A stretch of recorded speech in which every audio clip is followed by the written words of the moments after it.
338 or marketing@tvccommunications.tv. Partner with TVC Communications today. Let's grow together. The time has come to experience the power of faith, music, and praise.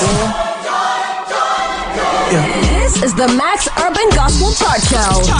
Every Sunday from 10 a.m., tune in to catch the pulse-pounding beat and soul-stirring melody that will elevate your faith and leave a lasting impact on your heart.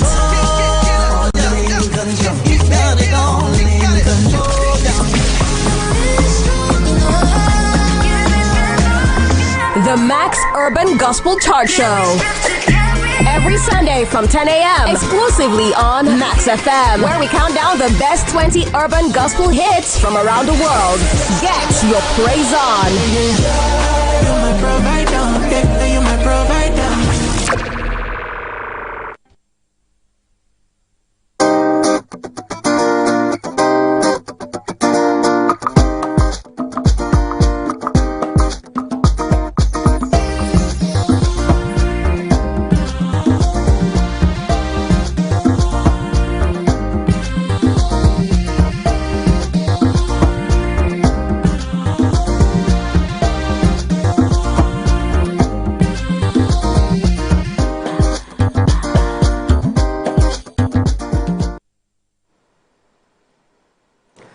It's Wednesday on Your View. Welcome to the show. I am Tokwe Mark Odige, and with me as usual are the ladies of Your View. Akashat Nimazibiri, I discovered this morning that you had trended. You had, because yesterday since on Monday I just shut down. I wasn't feeling too well at all. But this morning I was like, what's going on? As I opened Instagram, pew, pew, pew, pew, everywhere. Twitter, everywhere. TikTok. My uncle-in-law sent me video from all the way Dubai, and he's worried. Say, hey, I've gone global. People have watched me in that place. Say, everybody, I've gotten videos. We're global now. We're global. But I made it. A lot of people have just been sending me sending everything. But for me, the part I find really worrisome is how we disagree. Nigerians need to learn how to disagree better. Because if you don't agree with what Nima said, doesn't mean that you would go after. The comment and the insult wasn't necessary. Mariah put a post out, I read it this morning, about how one of the things about being on this show is we can easily be misconstrued. And if you say yes, your yes is sponsored. If you say no, your no is sponsored. If you speak for, it was the people that are against will say you were sponsored or you don't understand their plight. And that's why we are for on the show. So at every point in time, there is yes and there is no. And it's important that we don't take things out of context. So it's really, really important. I feel so bad about the lashing. I feel so bad about the comments. And I do not see anything wrong. What did you read those? But it's okay. No, but to protect your energy. Yeah. So I just want to say thank you to the very important calls that I got. And my view counts. And I'm going to continue to share it. 100%. I do not hate the person. His influence was misused and I addressed it. I'll do it again. So if you like, you're on my page. The attention was huge. It was massive. You know, and I've been on this show and I've never seen my neighbors look at me 10 times as I have in the past few days. I think finally they know who I am. Yeah, so I'm grateful to God. I'm so grateful to God for this season. You don't know the half. For good. Yeah, exactly. Yeah, and it got me thinking, and I was like, wow, this when it's going to be my turn, I was like, hey, how will I feel? You know, the emotions and everything. How have you been? I hope you're okay. I've been eating. It's just that I've not been sleeping. Sleep is one thing that I cherish a lot, and my phone is ringing non-stop. It's not allowing me. So once I get a break, it's to sleep at least my 8 hours of sleep. I started phone calls this morning 6 a.m. 6 a.m. this morning. Calling. But it's all love. It's all love. Yeah, it's checking up. It helps you to know who really are on your side. Yeah, it's important. That's good. How you doing? I'm doing well. Sales. Very angelic today. Honestly, yeah, at least we're crashing. having sales, and it's just marveled at the way you have your strategy, and then customers will come and then re-strategize your strategy in a different way. You know, because of course we said we are going to be selling our products to supermarkets. You know, I always have my reservations with supermarkets because they hardly pay. But you know, now the customers are coming directly. They want it direct, and it's just a different different strategy. vibe. Yeah. So it's making me think outside the box. How do I satisfy, and everything? But it's all good. Alhamdulillah. At least customers are coming, we thank God. That's the most important thing. That's why we're in business. Yeah. How you doing? I'm doing fine. Today is just a day for gratitude for me, for just the important people in my life. Just new friends, old friends, family, they're just there for you. But today I would like to make a shout out to my dear big sis, Mrs. Margaret Agabi. It was her birthday a few days ago. I know you'll see this eventually. She sent me some wonderful pictures of herself and she was like, guess how old I am? When she told me her age, I could not believe it. I had to carry my jaw off the floor. Like, Nigerian women are just amazingly beautiful, and what is even most important is to even be more beautiful on the inside. So I just want to say thank you to good people, to kind people, to people who are honest, people with integrity, and to people who stand by you no matter what. Thank you. As well. You, how are you? Well, I'm good. I definitely must have eaten something in my Akure trip because I have never had this length of purging. I've never took Flagyl back to back. Took ORS. You didn't take Imodium? My husband yabbed me because I paid for health insurance and it was not small money. And yet, I'm not used to going to the hospital. It just occurred to me yesterday. It was like, you still purged yesterday. You just wasted our money and we paid for health insurance. I just used Flagyl and ORS. I was just sleeping. I was just so tired. Went into the office to do birthday picture for Sandra and just came back home. And it was just a very stressful couple of days for me. But I am, you just have to appreciate life as much as possible. While in all of it, just grateful to God for life. Today is a special day for TVC. Yay! And TVC is launching the press release of our new office. Is it a surprise? Is it a surprise? I shall come back on the break. Let's take a quick break. When we return, we'll go to the front page review. Stay with us, we'll be right back.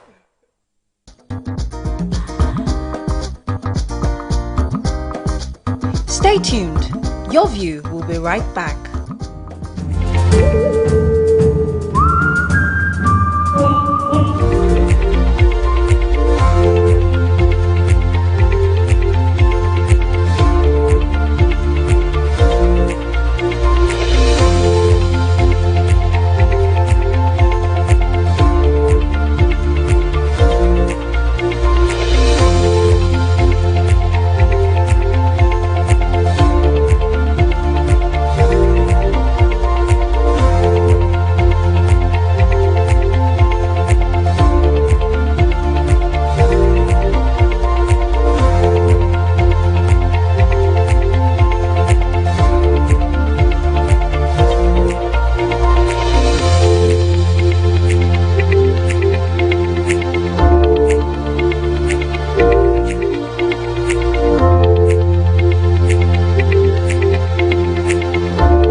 Welcome back and thanks for staying with us. So we're starting front page review with The Nation. Major headline. Petrol rolls out again from Port Harcourt refinery 5 years after.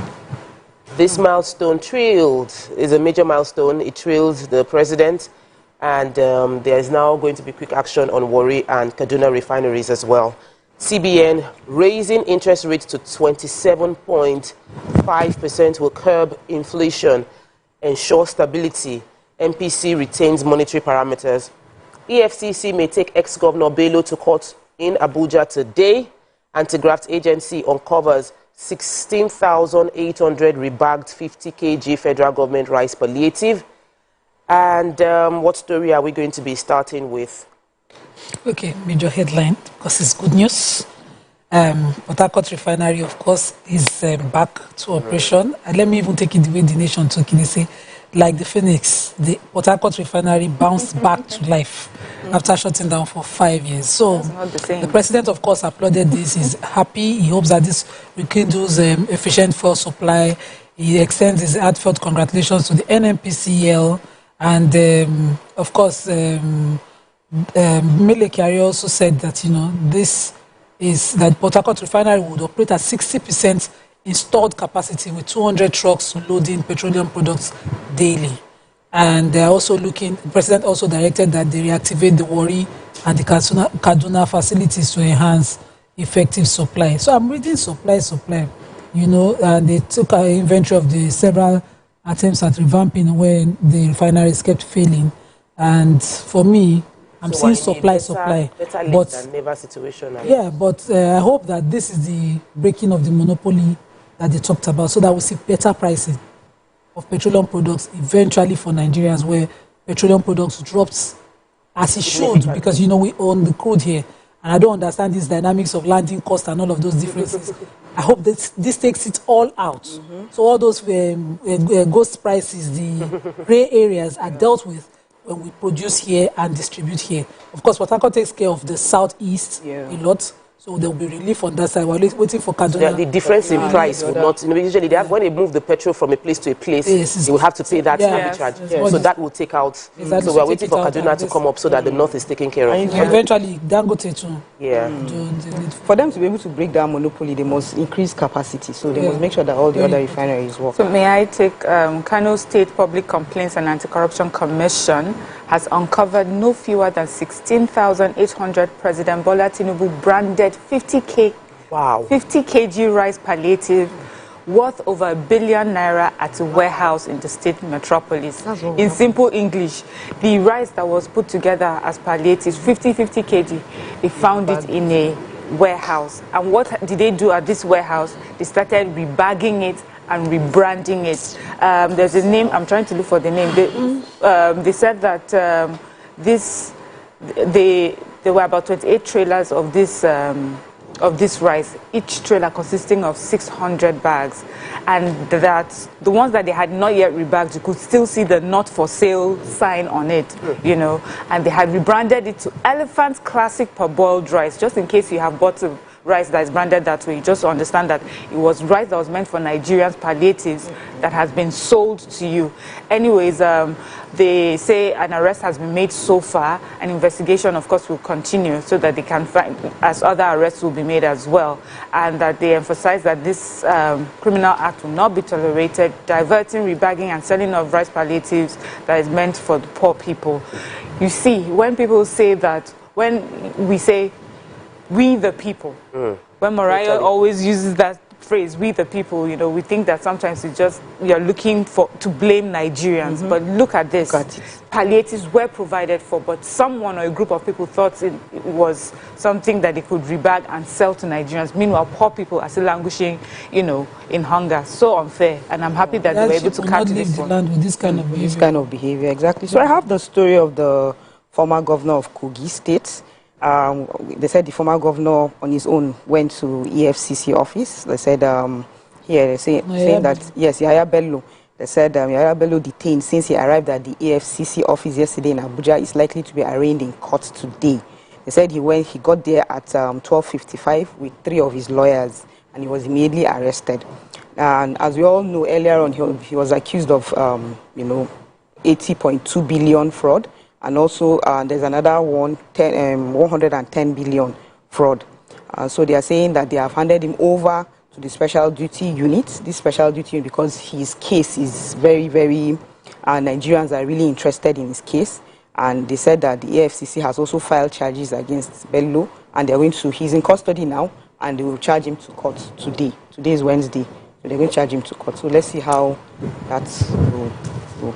All right, so the CBN has raised the interest rates to 27.5%. Of course, that will have a lot of effect on the economy, on the businesses, but the minister, Olayemi Kado, the CBN governor, Olayemi Kadoso, has said that it is coming from a place of trying to, there was a meeting, monetary policy committee meeting, was to address the increasing inflation, and from their perspective, it will help the economy.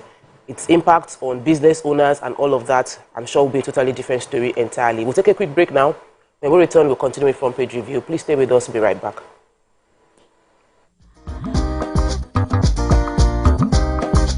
Stay tuned. Your view will be right back.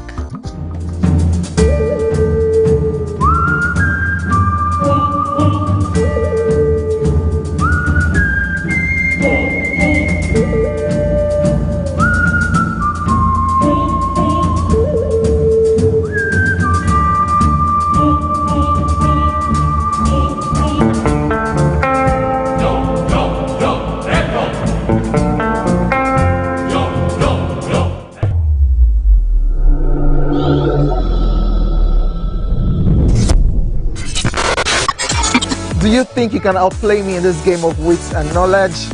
Can you go 7 rounds without flinching? I meant answering 7 questions correctly. How well can you hold your liquor? If you're curious, then join us for the most exciting conversation and games with your favorite celebrities on 7 of 7.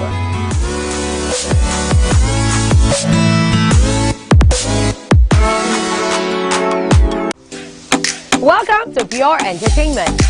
What would you like to order from our menu today? We have the regulars. So let me go and look for my jam results. My 20 was 320. I suppose don't be one medical. At this point, I contest my jam results. I want to close the show. I can go. I can. Okay, that's all we can take. I choose to close the show. Ladies and gentlemen, number 1 unavailable by Davido featuring Musa Keys. We also have today's chef special. Yo, shine, shine, shine, shiny, yeah. Say recap done, and it's time for number 1 on the countdown. One of Nigeria's hottest artists right now, his name is Rema, and this one is called Charm. Kick it. Another.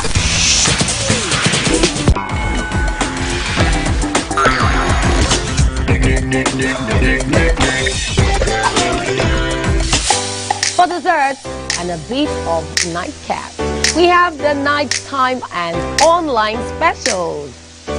I want to start the gym, yeah? But do you know one thing that's actually keeping me back? You should start the gym though, you're getting fat. Cricket. She says she does pole dancing to empower women. What's the difference? There's a difference. That's what I'm saying. So pole dancer, you're already almost naked. You're already almost naked. No, the empowerment for me. Sex can make a relationship better. No. Sex can never be overrated. It is needed. Especially when it's good sex too. Almost every guy has been with somebody's girlfriend. But they are for all of us now. That's why you're still single. I would not agree or disagree with that because I don't want to get into trouble. I have a home to go to. Your next question. Oh, you ready to fail? Who is the person that used to sus? What is his name? That woman. Damn. Today we'll go here. Hey. Let's get talk now. I'm sure we've been able to satisfy your cravings, yeah? Stay good. TVC Entertainment for Pure Entertainment.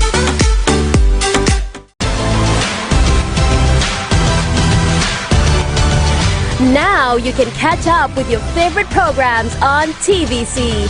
Log on to www.youtube.com/TVC Entertainment. Join the fun.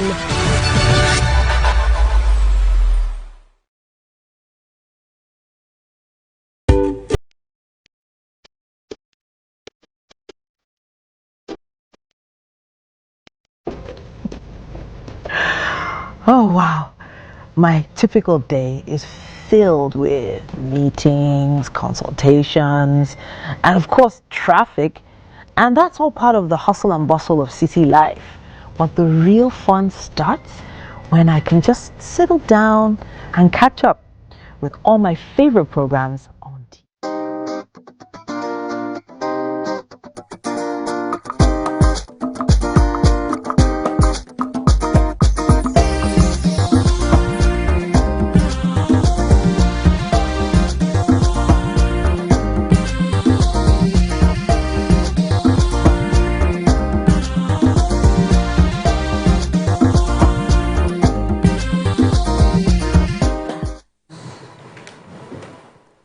Welcome back and thanks for staying with us. So we're continuing the front page review with the Punch major headline. Alleged 110 billion naira fraud. Bello due in court today as ex-governor reports to EFCC. The ex-Kogi governor was detained by the anti-graft agency and faces 16 counts. PDP NEC pro-Wike governors set for showdown over Damagum. Forex platform. CBN sets $100,000 minimum trade for banks. Port Harcourt refinery, 200 trucks load daily. 150,000 BPD at the LMA plant dormant. Then we have other stories. 4,449 policemen sue IG over delayed promotion. And hunted and executed, suspended Sanwo-Olu's aide. Comments stir probe call. Unpaid pension. Retirees set to occupy finance ministry, and interest rate hike. Labour OPS projects higher inflation and weaker naira. So what are we starting with? Okay, the police officers, 4,449 police officers have taken legal action against the Nigerian Police Force and the Inspector General of Police at the National Industrial Court in Abuja, and they are asking the court to compel the Nigerian Police Force and the IGP to implement the 19th plenary decision of the Police Service Commission, which approved the promotion of these 4,449 officers. Now, they have the sections that back it. They are relying on Section 6, Sub 1, Paragraph A of the Police Service Act, and Section 16, Sub 3, Paragraphs A of the Police Act itself. And they said it's been tradition, and the Supreme Court have upheld it, that is the Police Service Commission that is responsible for appointment, promotion, and discipline of all police officers except for the IG. And on the other side, the counsel representing the police force and the IG says he declined to talk. He doesn't have any detail, but they're in court. And I really wish that we have clarity once and for all. Since the Supreme Court had decided that it's the Police Service Commission in past litigations, I don't think we should be here. That's where institution fails. Let's allow institutions work. If it is the Police Service Commission and they are promoted, this 4,000, it is motivation for them at work to be promoted. Yeah. So allow the promotions and their details and entitlement given to them. That's how I see it. All right, what other story are we taking? So I have the story of the pensions, the retirees. They said the federal pensioners under the contributory pension scheme have written to the coordinating minister, that's Mr. Wale Edun, on the need for government to release the accrued gratuities owed to them since March 2023 to November 2024. As earlier on, they staged a peaceful rally sometime last month, they said on the 12th of 2024. However, they said the pensions still remained unpaid. And so they are now saying that from 12 p.m. on the 16th of December, all CPS retirees nationwide will make the Federal Ministry of Finance and the Office of the Accountant General of the Federation at Abuja their homes until the government is ready to meet their demands. So they said their demand is that, that they should release all the outstanding from March 2023 to November 2024, 15% pension increase in 2007, and also 33% pension increase in 2010.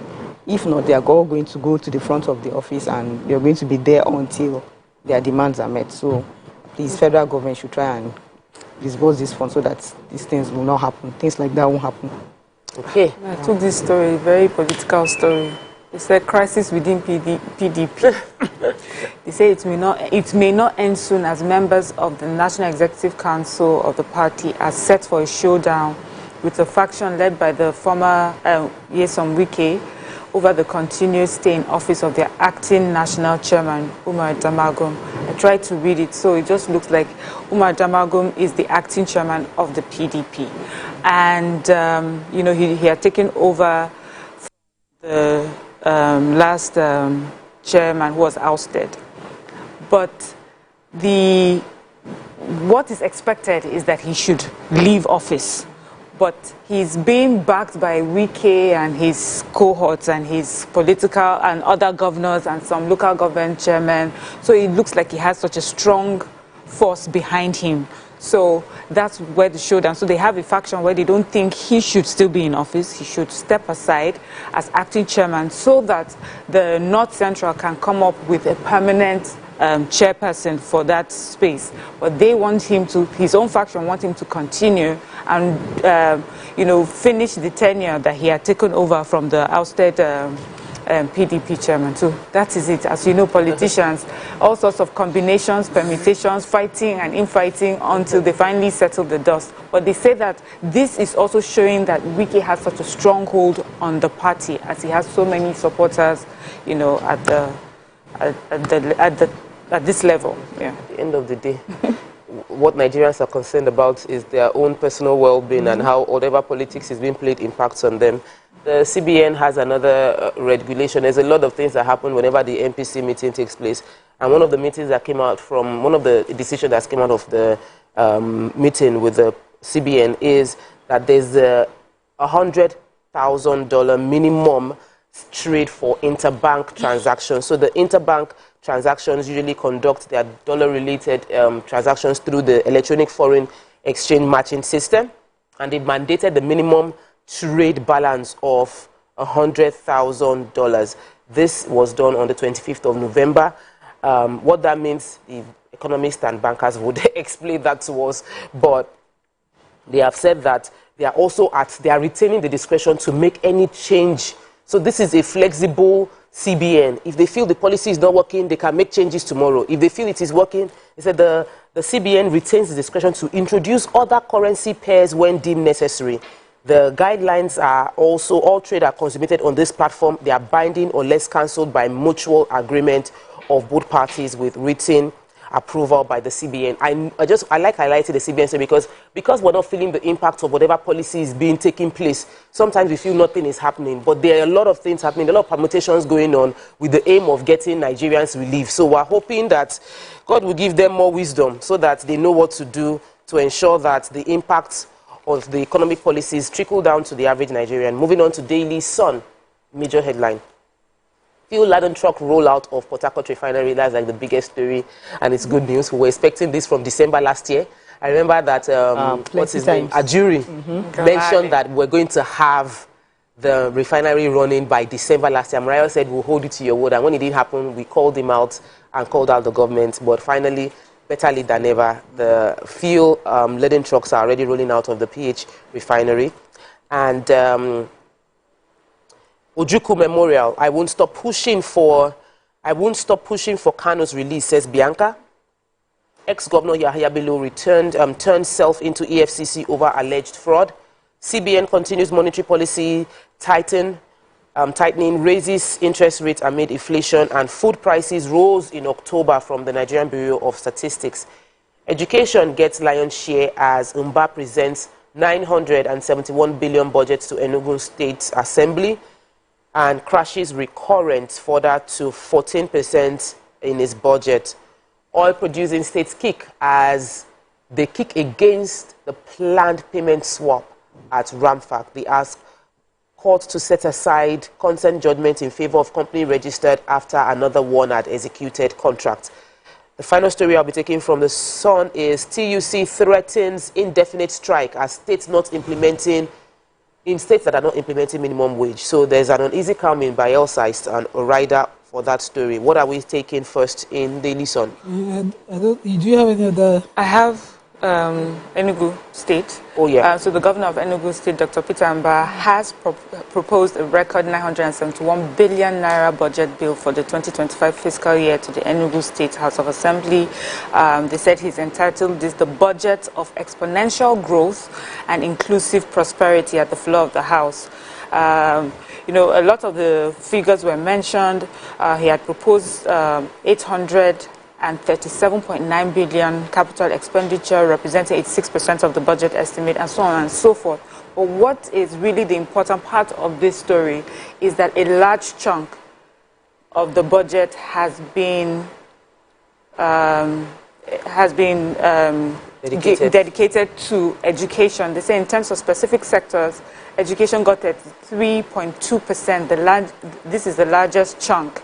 And this is in sync with his efforts to eradicate poverty and graduate the state to a knowledge-based economy.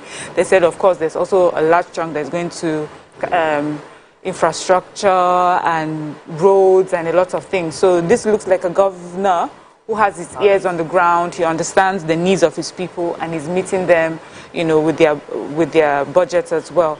He's been making some policies, and I hear a lot of good news, you know, coming from the state. So, you know, I hope that other governors understand that these are the things that people want, you know. This is do what people are asking for. I mean, meet the needs of the people. Education is so important, and I'm happy that this governor understands that. All right, that's all we can take on Front Page Review for today. We'll take a quick break. When we return, we'll continue with the show. Please stay with us. We'll be right back.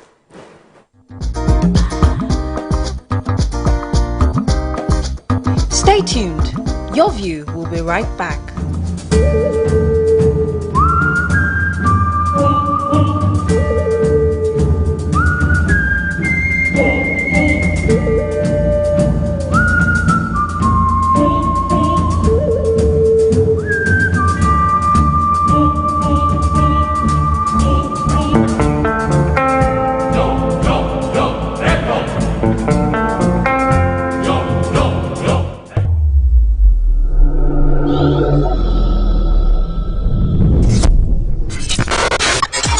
Do you think you can outplay me in this game of wits and knowledge? Can you go 7 rounds without flinching?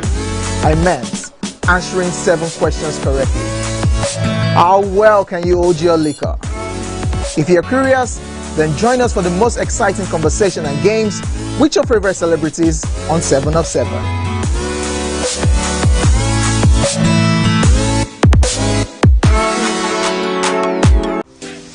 Welcome to Pure Entertainment. What would you like to order from our menu today? We have the regulars. So let me go and look for my jam results. My 20 was 320. I suppose don't be one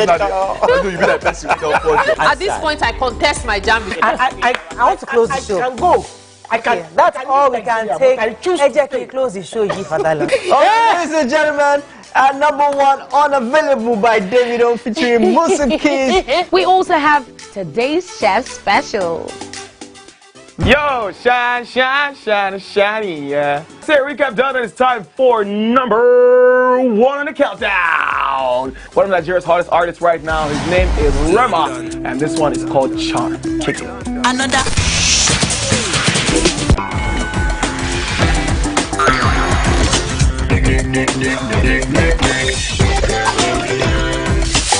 For dessert and a bit of nightcap, we have the nighttime and online specials.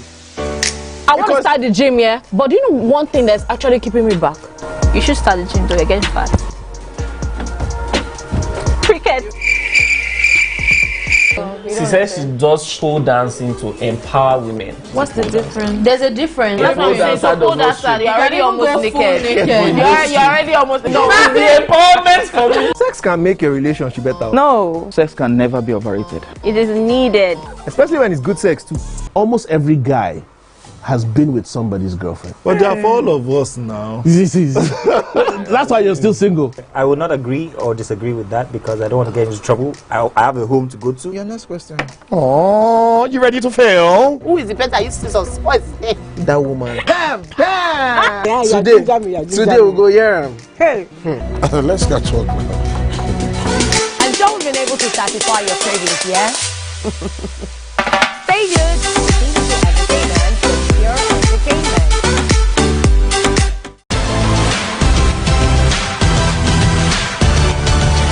Now you can catch up with your favorite programs on TVC. Log on to www.youtube.com/TVC Entertainment. Join the fun.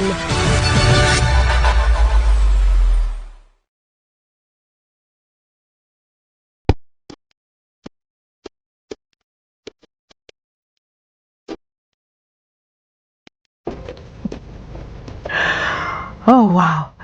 My typical day is filled with meetings, consultations, and of course, traffic.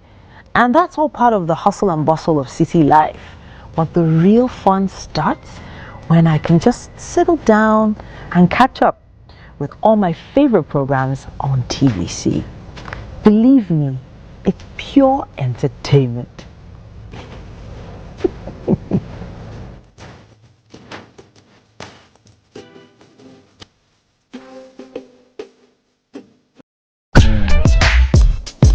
Oh, hello guys.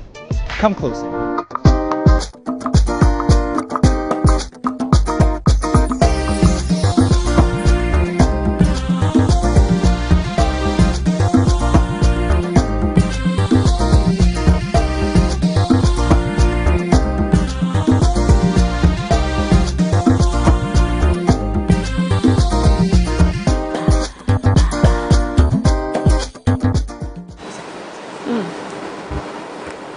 Welcome back and thanks for staying with us. Joining us on the show is the Head of Business Strategy, Rollard Properties and Allied Services, Oludotu Olaoye. We'll be speaking on Cornwall Bay, Kobakwe, Green City, and we want to understand what sets Cornwall Bay apart from other estates.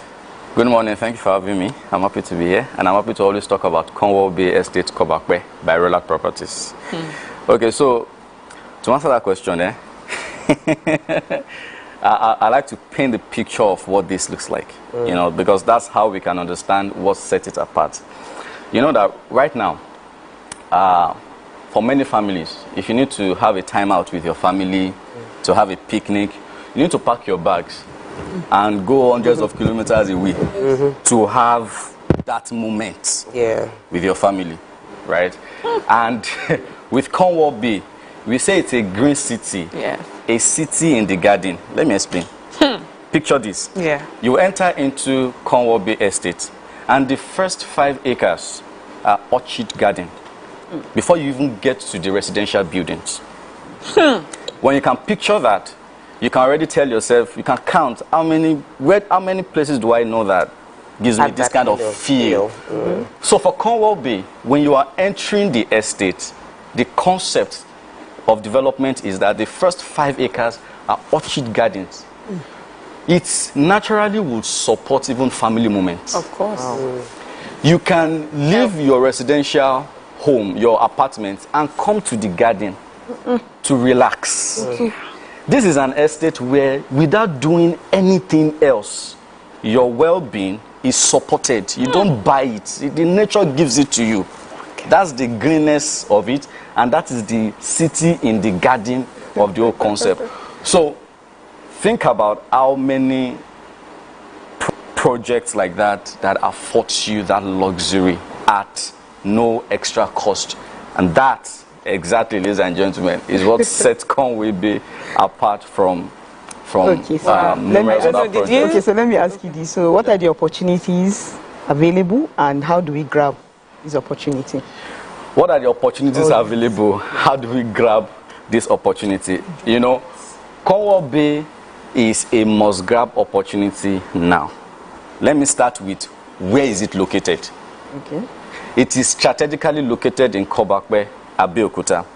Somebody tells me, I don't know Kobakwe, Abeokuta. Okay, but you know the Nigeria Immigration Commission in Kobakwe, the NSCDC office in Kobakwe, the Ogun State Secretariat, the Ogun State Tech Hub, the Olusegun Obasanjo Presidential Library, the President Muhammadu Buhari estate. You found the one you know. The Ogun State housing scheme itself. Okay. You know the Abeokuta Lagos Expressway. You know the Lagos Ibadan Expressway.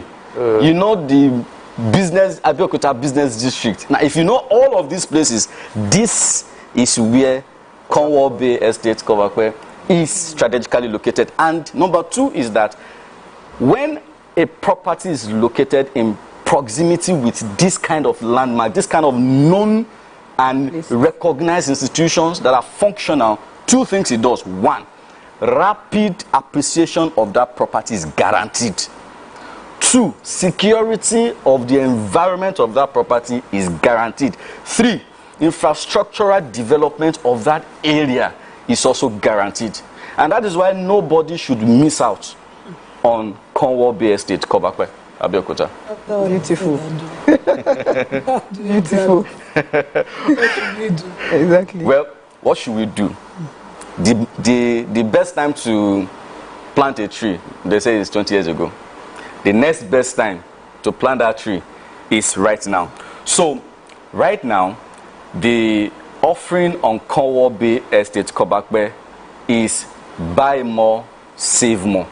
Okay. The more you buy Cornwall Bay at this time, the more you save. What do I mean? 1 acre at Cornwall Bay right now is selling for 9 million naira.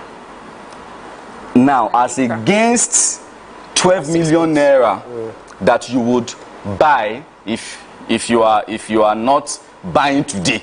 So if you buy today, you save 3 million naira on the cost of purchase. But that's not all. That 9 million naira is total package, no hidden fees. And what do you get? You get the perimeter survey for your plots that you've bought. You have also covered in that your purchase, the development fee. You have also covered your allocation fee. You have also covered your legal fees. Okay. So which means that at that price point, you have even saved. Because all those things I mentioned, if you have to pay for them, it's valued maybe at about $1 million plus and all of that, So right? you also say the documentation? Yes. Okay. The estate will have is the registered survey and an approved layout. Oh. And these are the things that comes with your purchase. 1 acre, 9 million, and there's the power of initial deposit. I don't have 9 million, but you have 3 million deposit. What you don't start, you don't finish. Mm-hmm. If you are buying 3 plots, you can get 3 plots currently at 5 million naira, as against 7 million naira that you get it if you are not taking this offer today. And at that price point also is total package.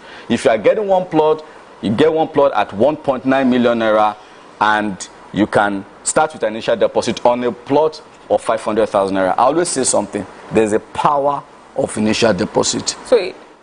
On an acre, 9 million, deposit 3 million. On 3 plots, 5 million, deposit 1.5 million. On 1 plot, 1.9, deposit 500,000. And you have 6 months to spread your payment. No hidden fees. Cornwall Bay is buy more, save more.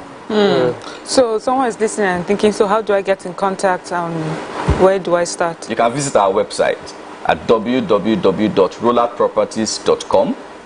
You can talk to us directly from there. You can call the numbers on your screen to speak with us right now. Ask a question. Like I always say on this show, call in that question you have in your mind. Don't answer it yourself. Call and let us answer those questions for you. If that's what you want, if that's all you need to do, first of all, that is a good step to take. Call the numbers on your screen. Visit our website, www.rollardproperties.com, or you can find us on IG at Rollard Properties Ltd, and we'll be there to talk to you. You can get more information as much as you want. All right, so you have the numbers on the screen. Thank you so much, Oladotunmo from Rollard Properties, and thank you for giving the information of the opportunity Rollard presents to our audience. Thank you. We'll take a quick break now. When we return, stay with us. We'll be going into our hot topics. Stay with us. We'll be right back.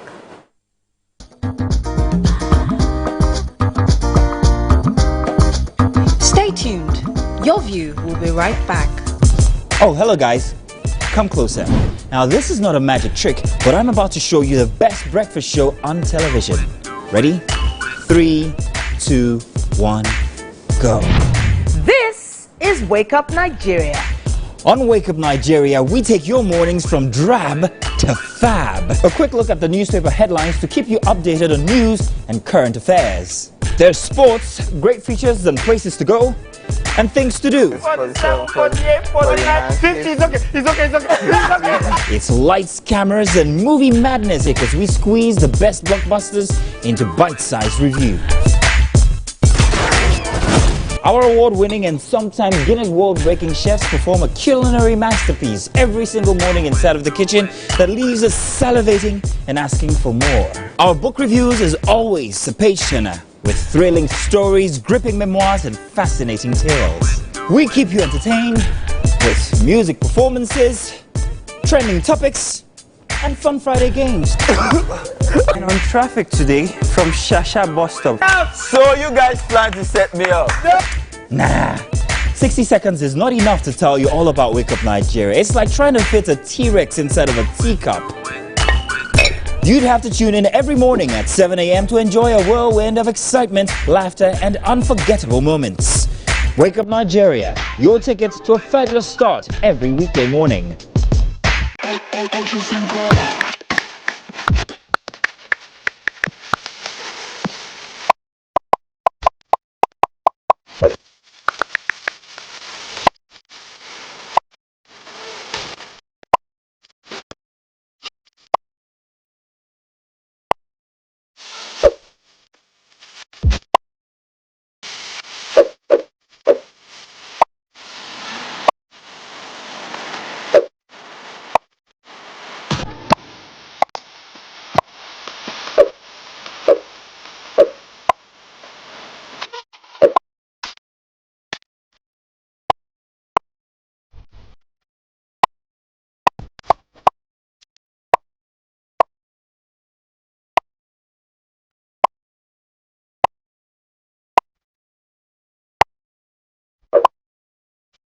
I am so sorry I'm late. I'm currently stuck in traffic. So sorry.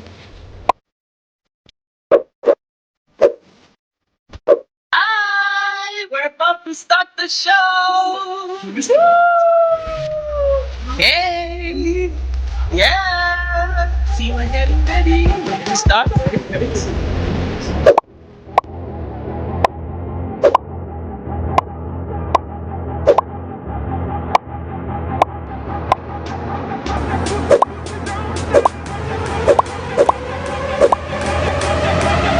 The show starts in 3, 2, and We're here again on your screens this beautiful morning doing what we do best.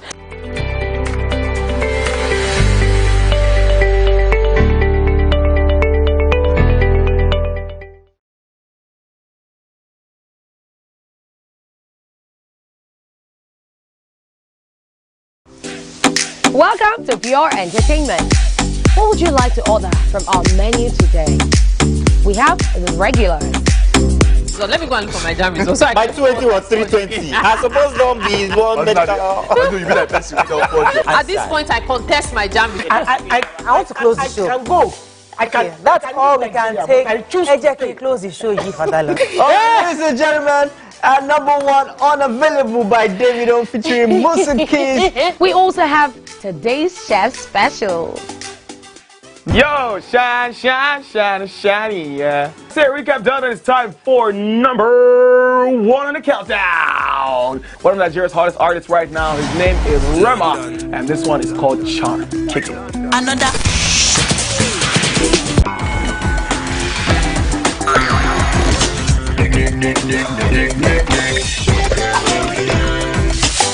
For dessert and a bit of nightcap, we have the nighttime and online specials. I want to start the gym, yeah? But do you know one thing that's actually keeping me back? You should start the gym to get fat. Cricket. She says she does show dancing to empower women. What's the difference? There's a difference.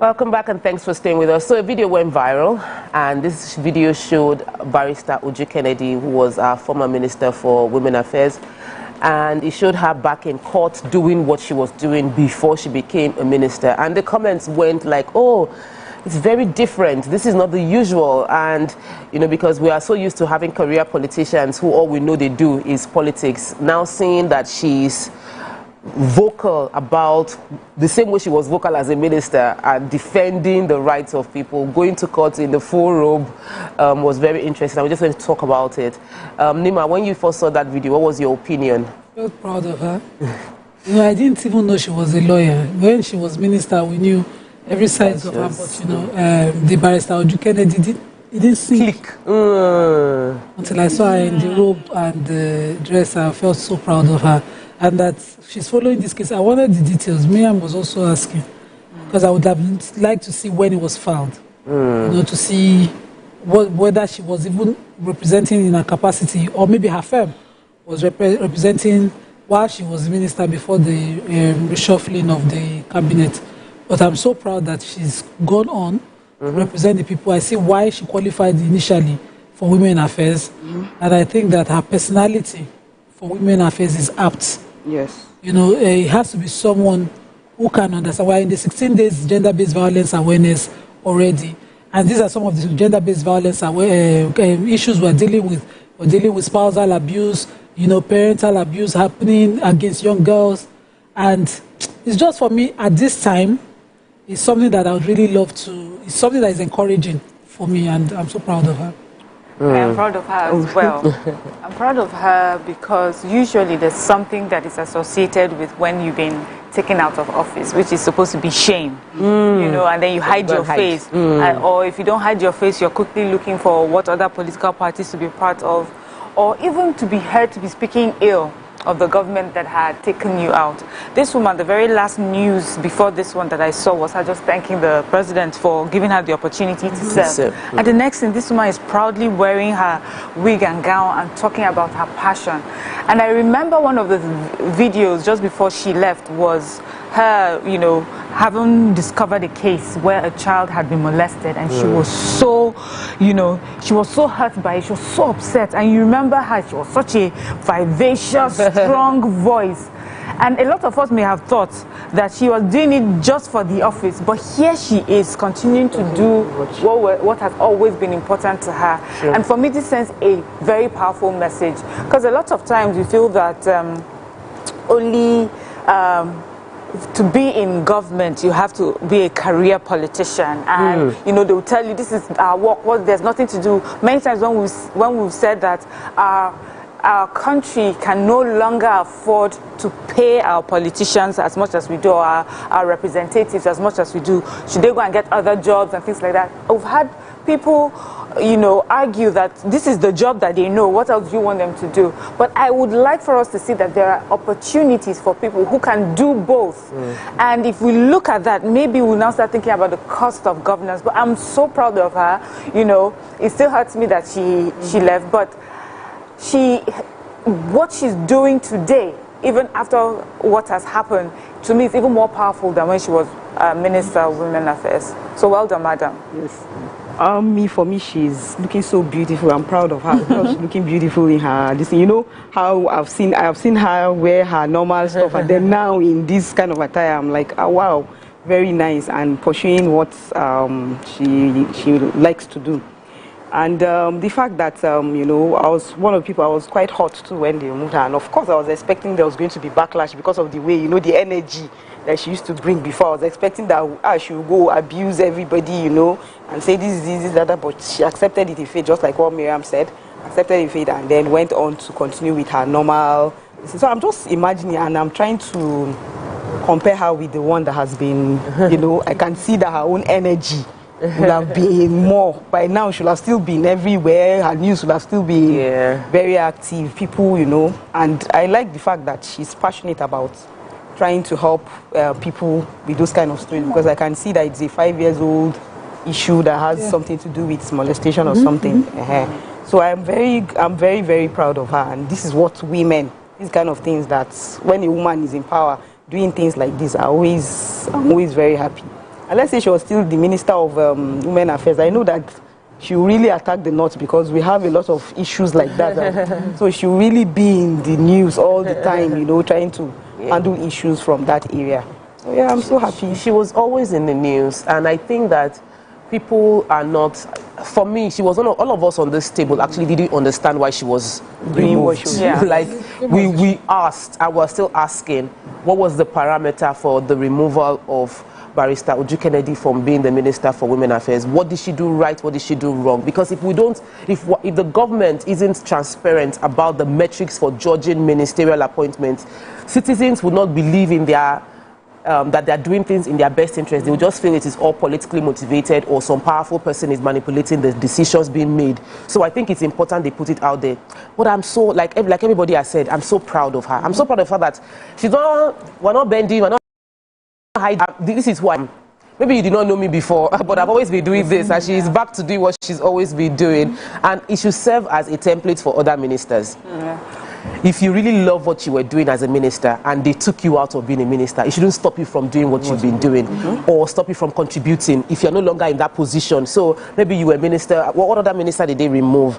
Under controversial circumstances, though, I know that I can remember the Better I Do was taken out, and even though politically it might not seem like it's right for her to speak up, but I feel she should just express yourself, speak your truth, and speak truth to power. If you got into that position based on your advocacy and your engagement, don't suddenly go silent because they took you out of that political platform. Still do what you want to do. Hold the leaders accountable. If you are no longer a minister and you see that the current minister is doing something that you don't support, come online and talk about the fact that this minister, this is what I would have done if I was still the minister. That way there's a bit of check and balance, and everybody sitting on that position knows that people are speaking and talking about what is going on. During this reshuffle, we expect that certain performing and non-performing, according to what the presidency had said, ministers were going to be dropped.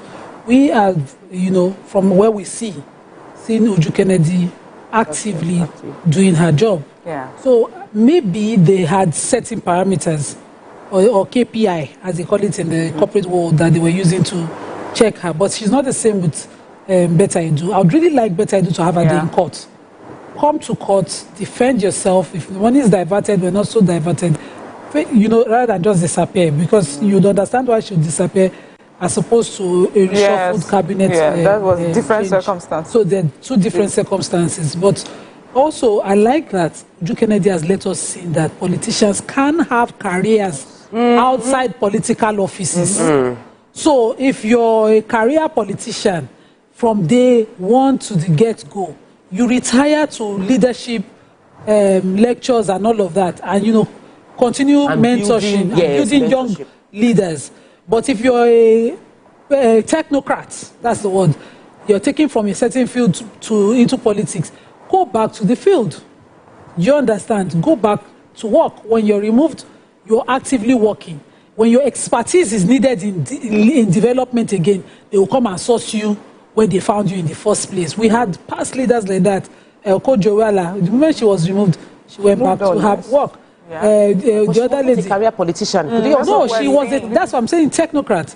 She was brought in to serve, and the moment she was removed, she did not go and sit down and be running for senator and like a governor that has just run out his term, who will be running to go to senate. She went back to her work, and today her work is even much better than an appointment. So live your life doing your work, and I think we should start honor honest, little beginnings in people, so that people can learn to stay there and grow. So she's shown that. So this also reminds me of when we were growing up.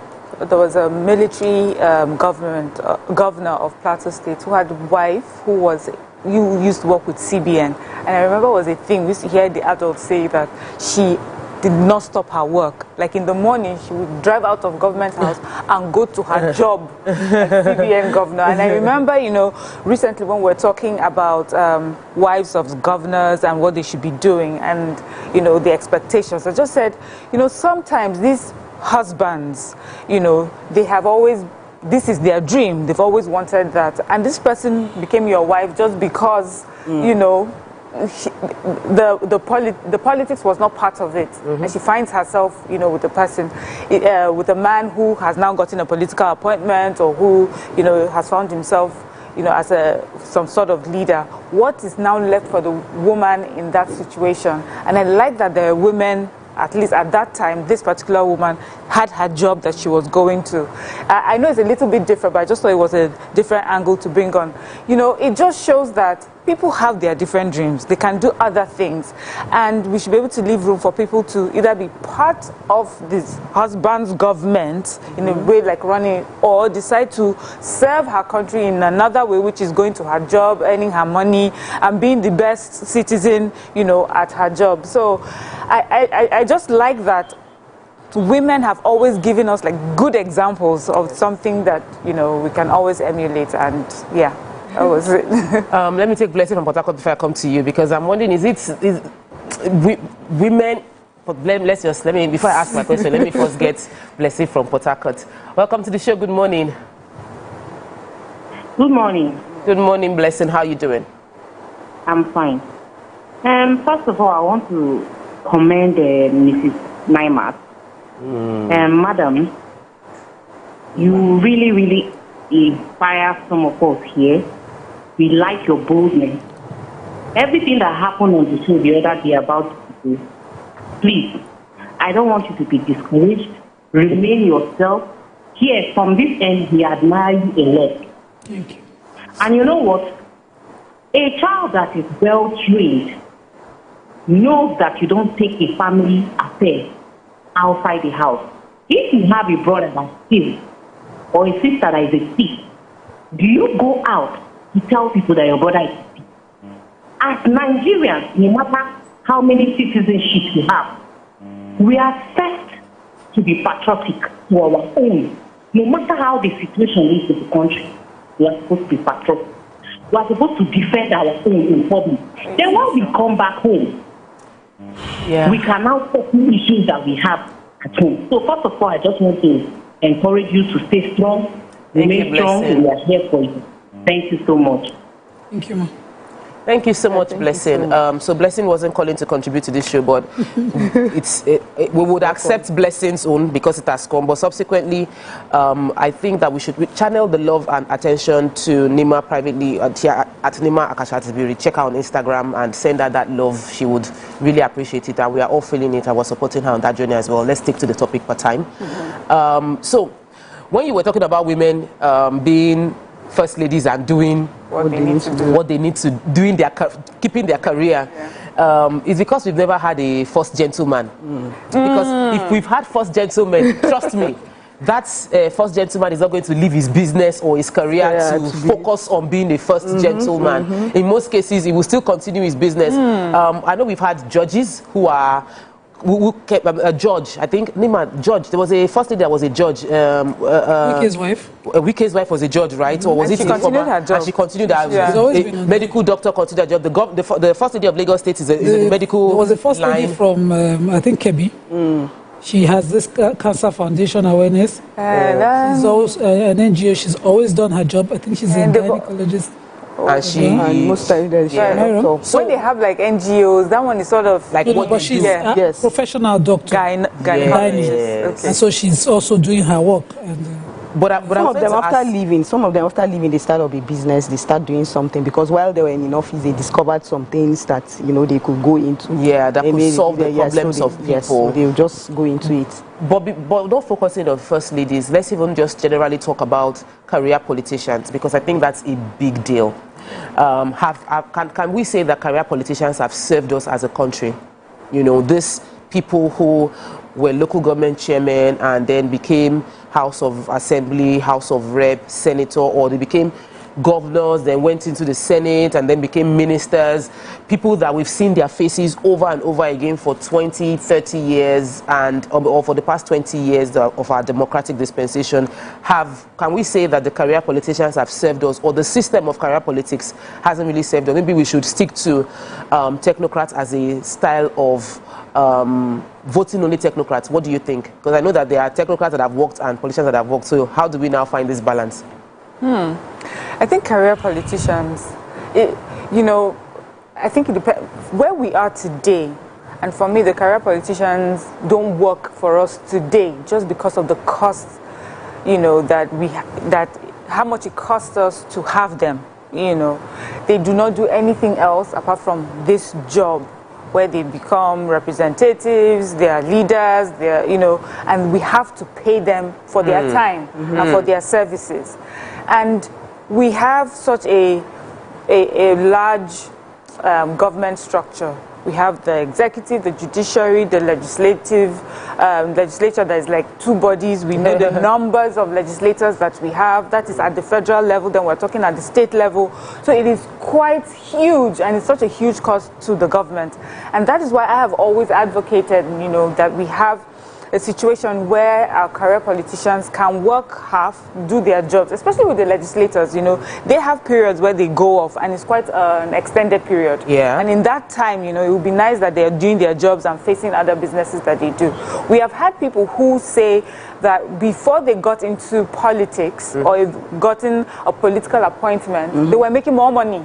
Yes. So it was a sacrifice for them to serve us. So I'm not here, my argument is not to bash the career politician. It's to understand that, yes, some of you will understand that there's a sacrifice that you're making, that you're probably earning more. You would have probably done a lot more for yourself. But now that you have become a politician, the money that we're even paying you is not enough, or is not commensurate, or cannot be compared to what you used to earn. But right now for our country as a whole, I think it is too expensive. We can't afford to do that. It would be nice that we had people who had their day jobs or some sort of job or some part-time job, do that, earn some money, and then come, and then we'll give you what we can afford. Yes. So we can give you what we can afford for now. And then when we have all done the good job of making sure our country is doing better, our economy is booming, then we can increase the salary a bit. You know, I would like for them to think it as a salary instead of like an entitlement. Because many times when we have talked about these issues, is that there's always this almost entitled a minister, a senator, like almost this is the sort of remuneration I should get. This is the sort of car I should have, or the sort of house I should have, irrespective of the state of the economy of the country that you're serving. And I don't like that. So, but people have also argued against the technocrats. The technocrats sometimes they don't understand the politics. Yeah, they don't understand the politics, because one thing about politicians is that they understand the people. There's a way to pass a message. The technocrat sees a good idea. It's a good idea. I don't need to keep talking to you about it. I'm going to do it. And you find that many technocrats always fall. You know, they're always the casualties of all these political issues, because they don't get the steps that need to be taken. They make some mistakes where there's a due process to be followed. They jump it because they think, you know, they're doing it for the good of the people, and, you know, bites them. So let me take the call from Reverend Ekweme, who's called in from Abuja. Let me hear your opinion on this technocrat or politicians, or what you even just think about Barrister Uju Kennedy. I'm so sorry for keeping you waiting for so long. Are you still there? Listen to me, sir. Don't listen to the TV. Can't hear him. No problem. I'm a welcome to the show. I'm a first scholar. Listen to the phone, not TV, sir. The TV is delayed. Impressed by what Barrister Kennedy has done. You are very impressed. And I want, thank you very much. Thank you very much. I want to talk about Barrister Kennedy. Okay. Till tomorrow, I'm still baffled that he was removed from that ministerial appointment. I begin to cry. Yeah. But my voice is not as loud as yours. My voice is not as loud as other people. I'm a pastor. Okay. But I want to emphasize that this is an example of a good citizen. He has displayed what I call faithless patriotism. If our politicians and other leaders in Nigeria can know that somebody can do something and impact a particular area of patriotism or history without money or any other materialistic inducement, this nation will be better than it is. But I discovered that in every aspect of life, whether it's church leadership, political leadership, this and that, people begin to do whatever they are doing because of what they will gain. Look at this woman. What is she going to gain? Going back to defend the defenseless. She's only trying to defend what I call selfish patriotism. Thank you so much, Reverend Ikweme. We'll continue with this conversation after we return from the break. Stay with us. We'll be right back. Welcome to Pure Entertainment. What would you like to order from our menu today? We have the regulars. So let me go and look for my jam results. My 20 was 320. I suppose don't be one medical. At this point, I contest my jam results. I want to close the show. I can go. I can. That's all we can take. Ejeki, close the show, Father. Ladies and gentlemen, number 1 unavailable by Davido featuring Musa Keys. We also have today's chef special. Yo, shine, shine, shine, shiny, yeah. Say recap done, and it's time for number 1 on the countdown. One of Nigeria's hottest artists right now, his name is Rema, and this one is called Charm. Check it out. Another.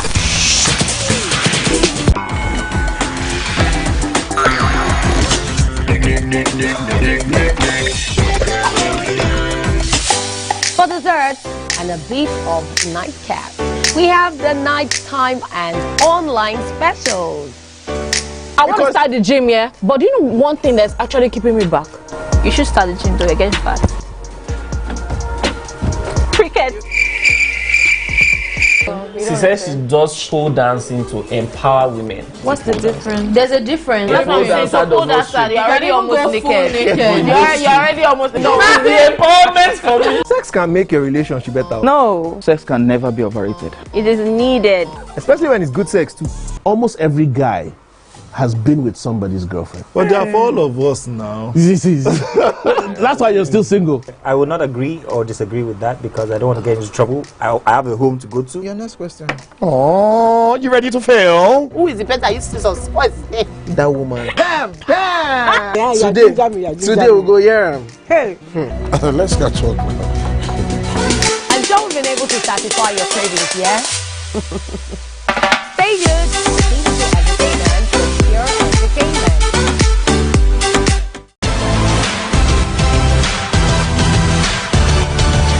Now you can catch up with your favorite programs on TVC. Log on to www.youtube.com/TVC Entertainment. Join the fun.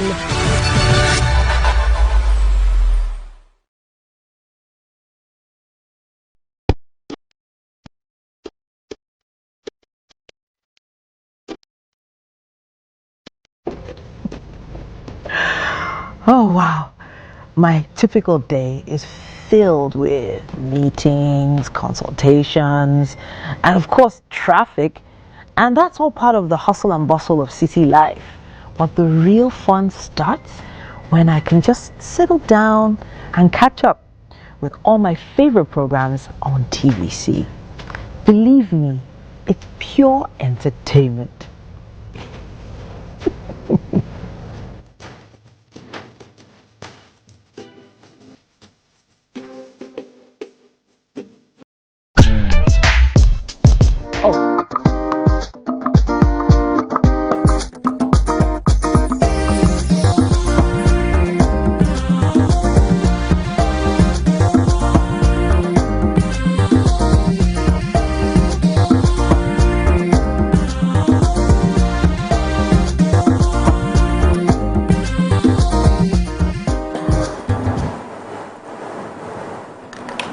Welcome back and thanks for staying with us. So we've been discussing the story of Barrister Uju Kennedy Ohaneye and how she came back after being removed from being a minister to doing what she's always done, which is speak up, you know, boldly for the underserved. And she was wearing a legal court appearance outfit and saying, this is what I'm doing.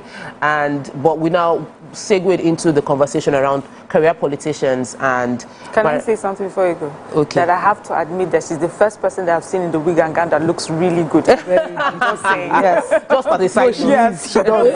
I think I didn't agree that it looks good. I personally don't want the wig. Personally, I don't want the wig. I think there's a country that said they don't want that. Yes, they stopped it. A few countries have stopped it, but Nigeria hasn't joined them yet.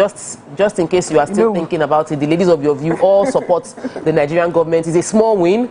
it will give us some kind of wings if the government just say they are stopping the wearing of wig and gown. You know, some little things that will just make the government feel like, you are doing some gege stuff. So please call this little win for us. But really, I loved what Mariam was saying about the fact that sometimes it's challenging for technocrats to step into the role of politics.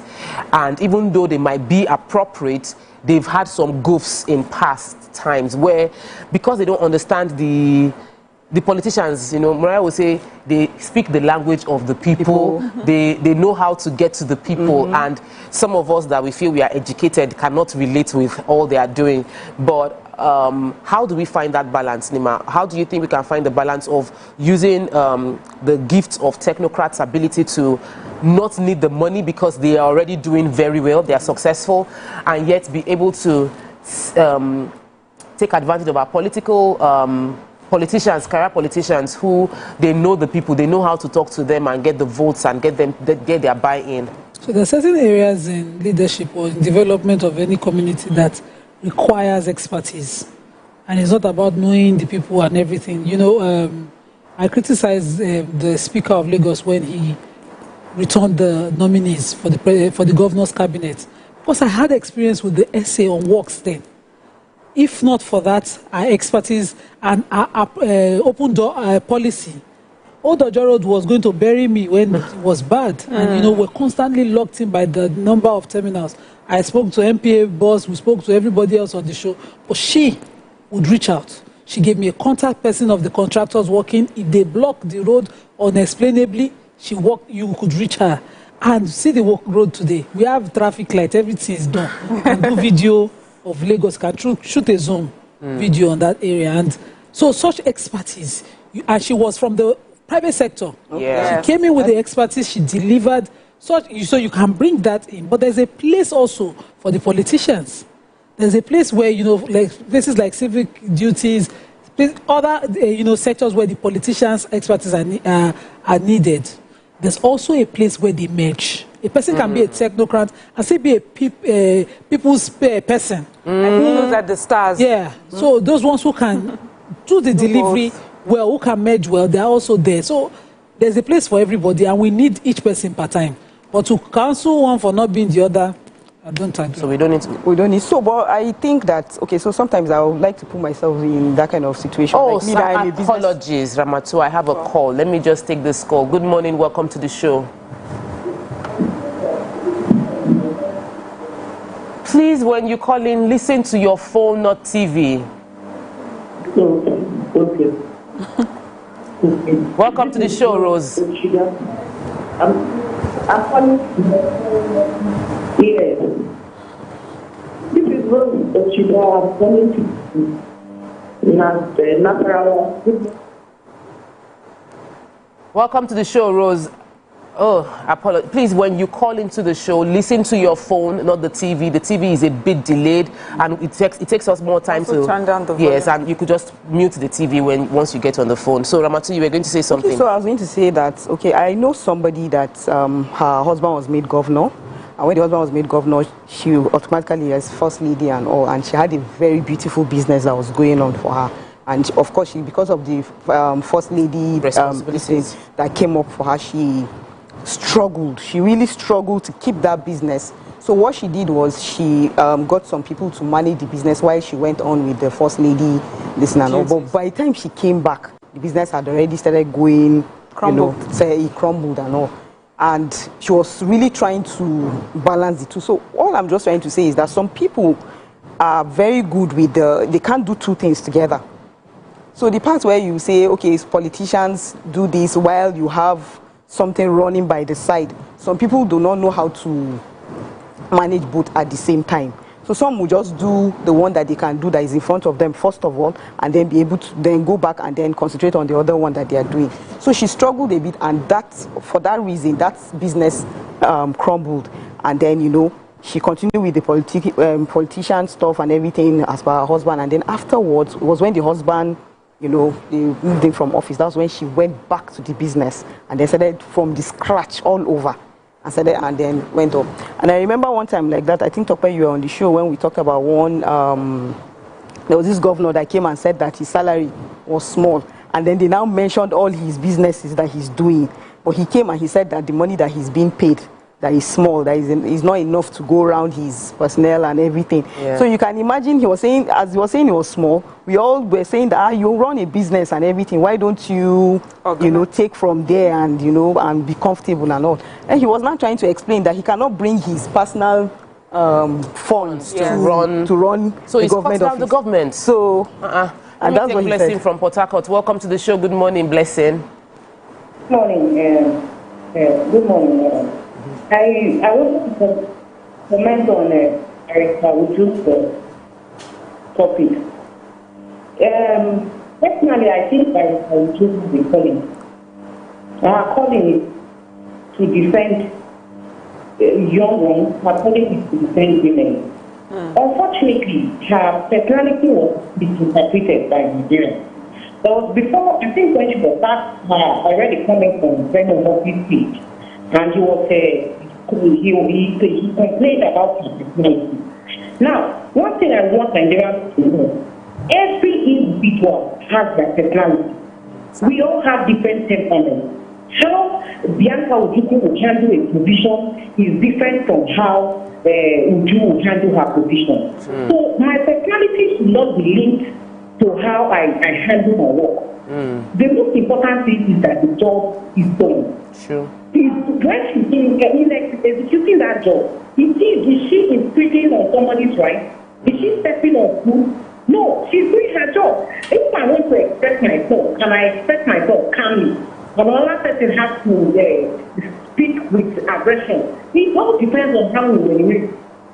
So I think that woman is on a good spot. Thank you, and I'm a first-time caller. Welcome to the show. Thank you so much for your contribution.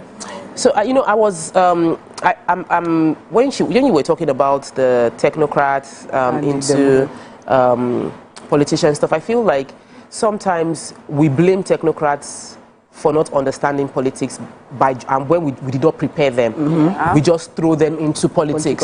Someone that has always worked in a corporate environment where everybody knew what to do, the goals were clear, then you now say the person should become a minister or become a governor, and then the person feels like you know what I'm here to do. I'm here to make your life better. Yeah. Why should I be begging you to make your life better? Exactly. So it now occurred to me that maybe we should have a training school, or like if it's political appointment, there should be like an orientation camp for every political appointee or every elected official.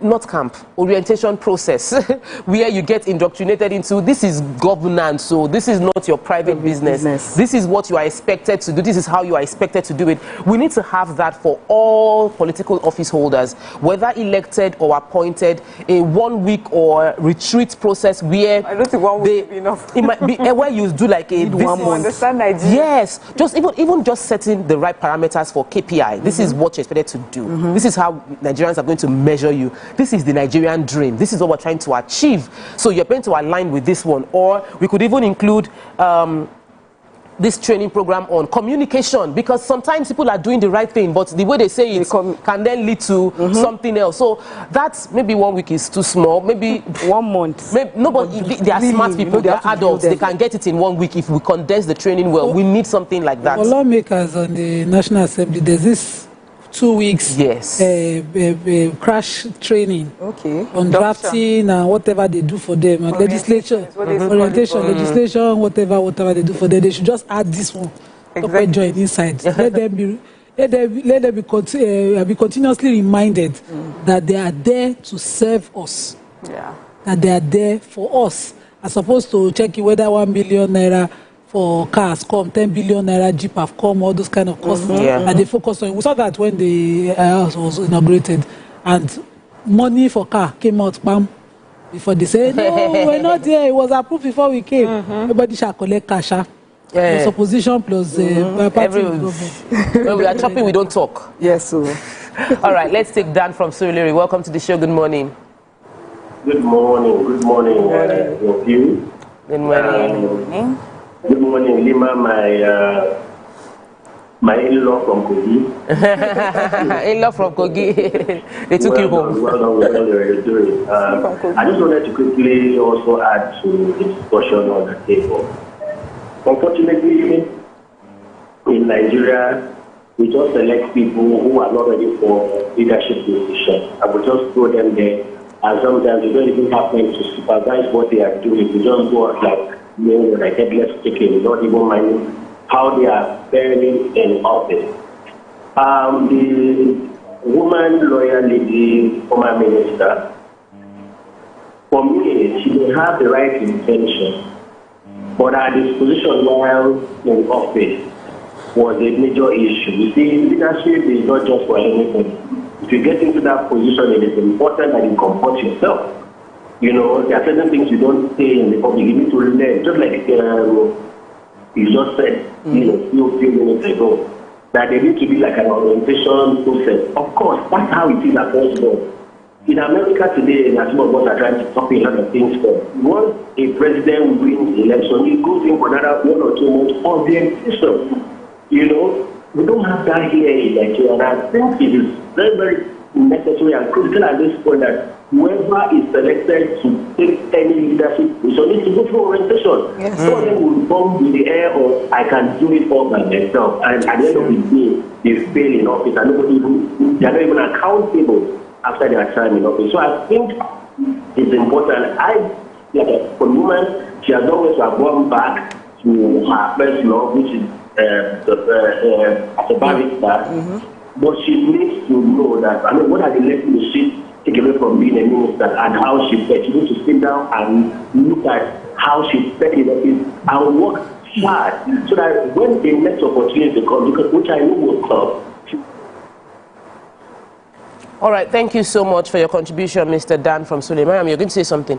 Okay, no, I remember, so there's this person I follow, Dr. Joe Abba on Twitter. And I remember there was one time he made a post where he said that, for a lot of people in the private sector, they have all these ideas of how government should be run and what it should be. And then when they get into government, they realize that, it's a whole different story. Because when you have the good ideas and the good policies, that is just one part of the conversation. There's a conversation of putting so many other things into consideration. You have to put in the states. You have to consider the states. Does this state need more help than the other states? You have to consider gender. There are just so many biases, that you need to consider. And so you find yourself, even though you were such a high flyer and you did so when you were celebrated in the private sector, some of the restraints, that you would have in a government setting, you don't have in private sector. A lot of things is just about how, in private sector, it's just about thinking smart, finding creative ways to do it. However you do it, you get to the goal. That's it. Government, you have to think about it, then think, how would it affect the northerners? How would it affect the easterners? How would the Yoruba people take it? How would the Christians take it? Who got it?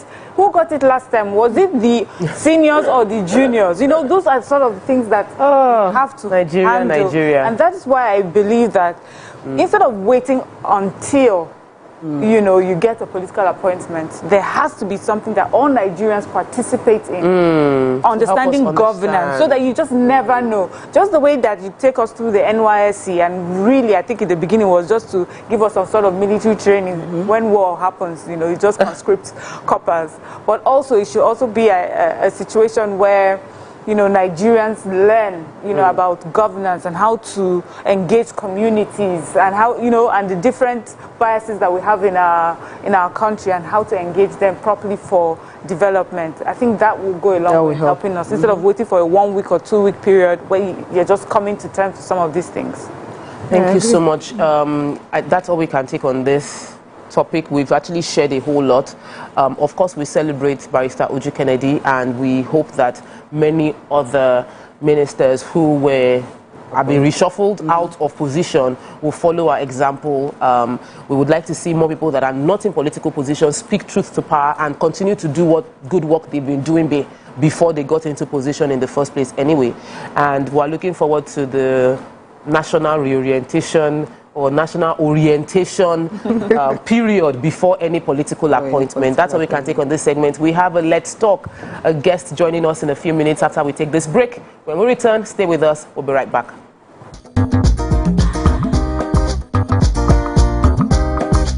Stay tuned. Your View will be right back. Oh, hello guys. come closer. Now, this is not a magic trick, but I'm about to show you the best breakfast show on television. Ready? 3, 2, 1, go. This is Wake Up Nigeria. On Wake Up Nigeria, we take your mornings from drab to fab. A quick look at the newspaper headlines to keep you updated on news and current affairs. There's sports, great features and places to go, and things to do. 47, 48, 49, 50. It's okay. It's lights, cameras, and movie madness because we squeeze the best blockbusters into bite-sized reviews. Our award-winning and sometimes Guinness World-breaking chefs perform a culinary masterpiece every single morning inside of the kitchen that leaves us salivating and asking for more. Our book reviews is always a page-turner with thrilling stories, gripping memoirs, and fascinating tales. We keep you entertained with music performances, trending topics, and fun Friday games. And on traffic today from Shasha bus stop. So you guys plan to set me up? Nah. 60 seconds is not enough to tell you all about Wake Up Nigeria. It's like trying to fit a T-Rex inside of a teacup. You'd have to tune in every morning at 7 a.m. to enjoy a whirlwind of excitement, laughter, and unforgettable moments. Wake Up Nigeria, your ticket to a fabulous start every weekday morning.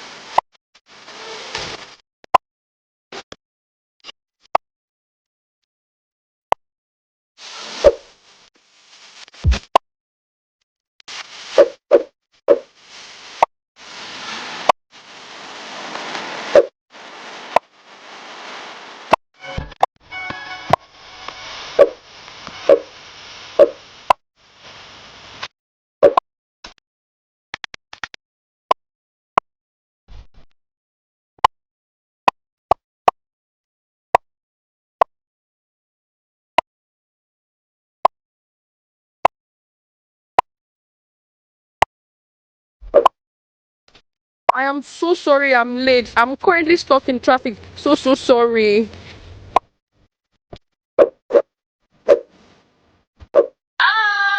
We're about to start the show.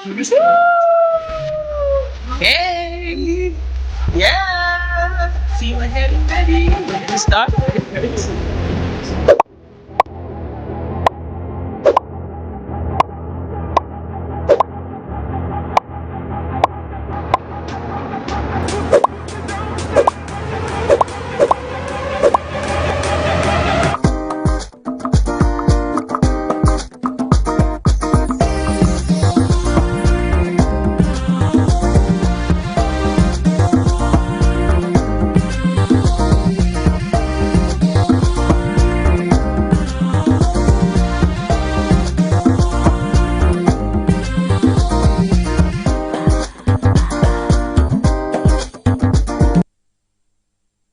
Welcome back and thanks for staying with us. It's Wednesday, Women We Love, and we have with us a beacon of innovation and ethical leadership in the African business landscape.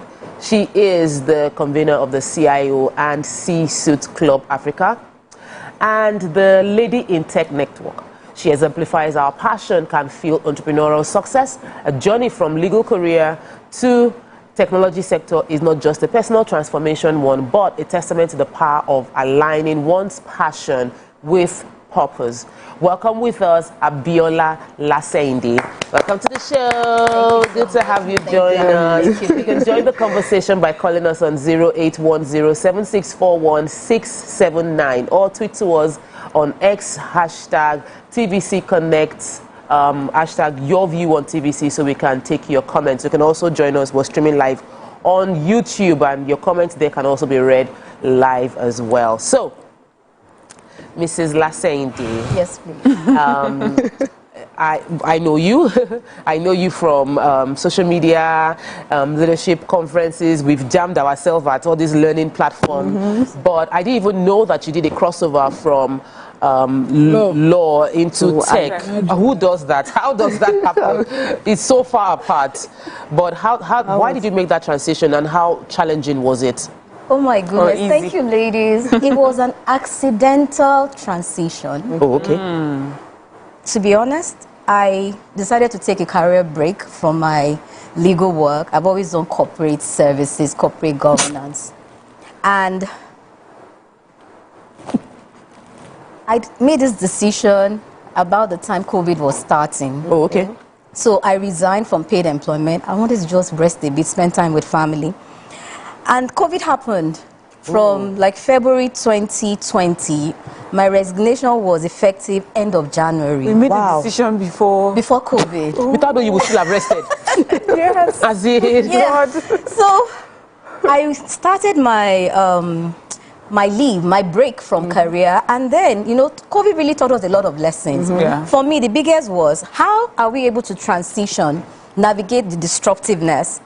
And I was so focused on those who were helping us. I wanted to just get the ecosystem to do something for them.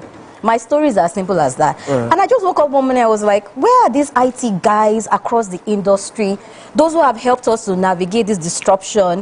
Why are we not recognizing them? Why are we not appreciating them? Why are we not pushing them forward so that the world can see that we have great talent in Nigeria? And those younger ones who are trying to jack back will also have some form of inspiration, and they will latch on to the hope that things can really get better. Yeah. And I was just all over the place with this idea of appreciating the IT ecosystem. Let's appreciate the IT ecosystem. And one of my friends, like a mentor, said, let's talk to professionals, because Biola, the way you are going about this thing, I wasn't sleeping. I was like, look, we need to do something. Let's get You are on that this. type too. And he said, we need to just calm down a bit. Let's talk to professionals that can help you articulate what you're saying, because I was just all over the place. Long story cut short, I got into discussions with two professional organizations. I don't know if I'm allowed to mention them, EY and PwC. And they were like, Mrs. Lasende, this idea you're talking about has been going on in India for 20 years. I said, what idea? I don't even know what I'm talking about, but I really want us to do something. They were like, it's called the Chief Information Officers Awards. And I kept thinking, okay, how do we now actualize this?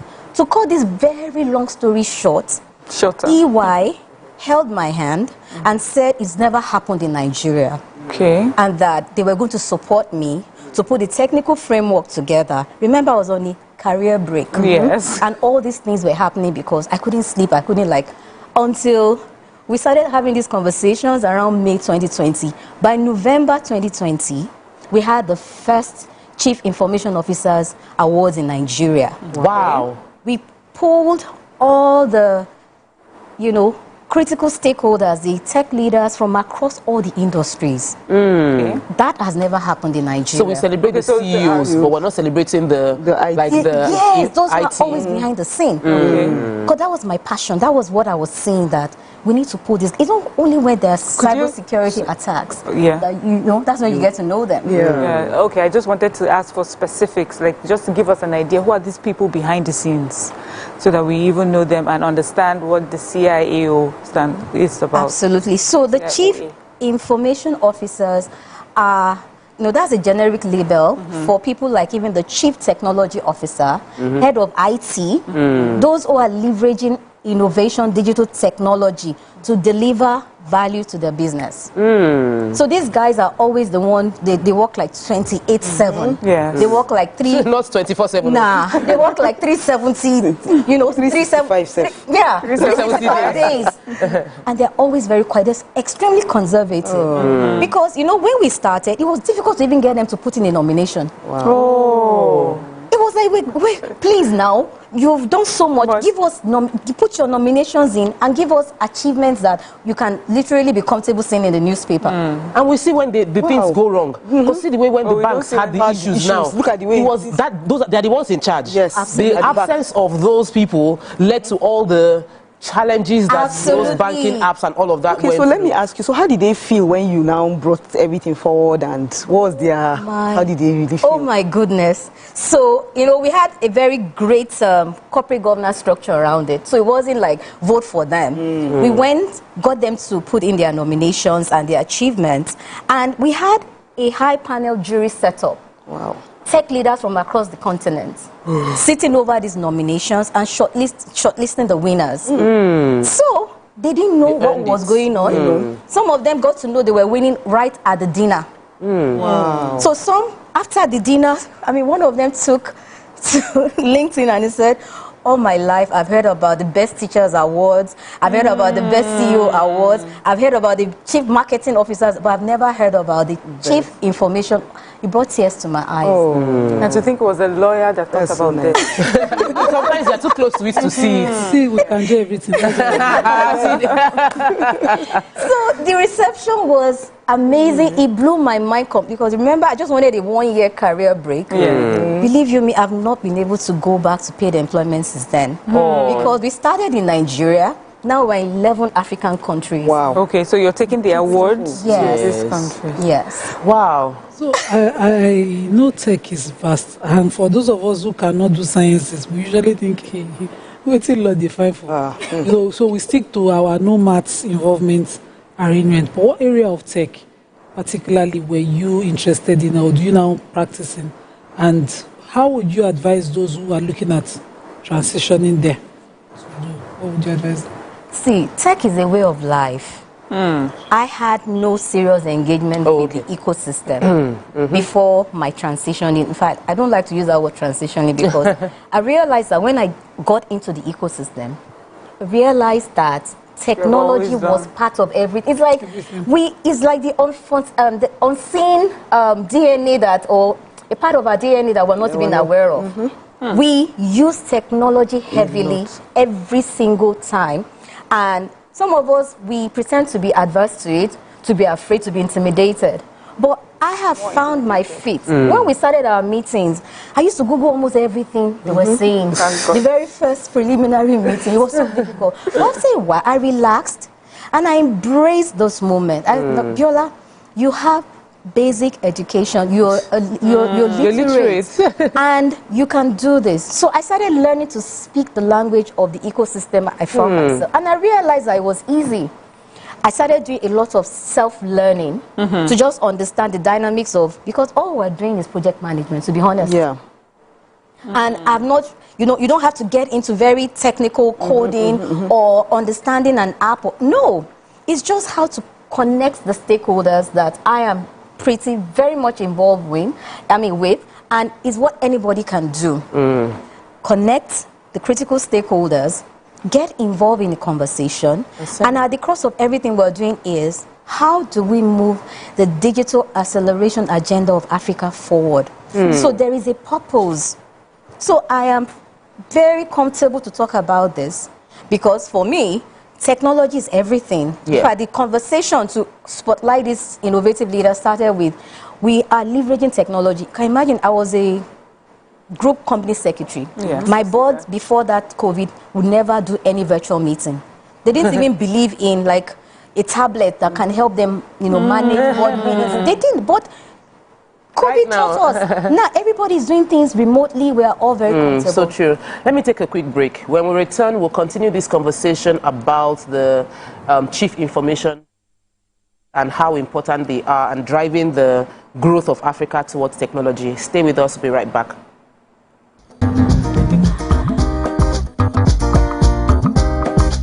Stay tuned. Your View will be right back.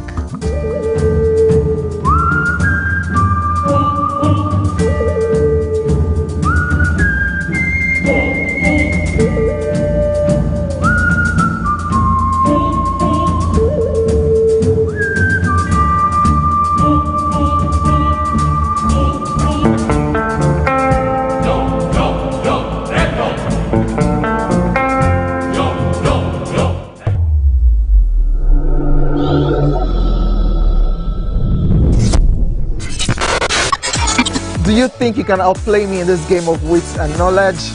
Can you go 7 rounds without flinching? I meant answering 7 questions correctly. How well can you hold your liquor? If you're curious, then join us for the most exciting conversation and games with your favorite celebrities on 7 of 7.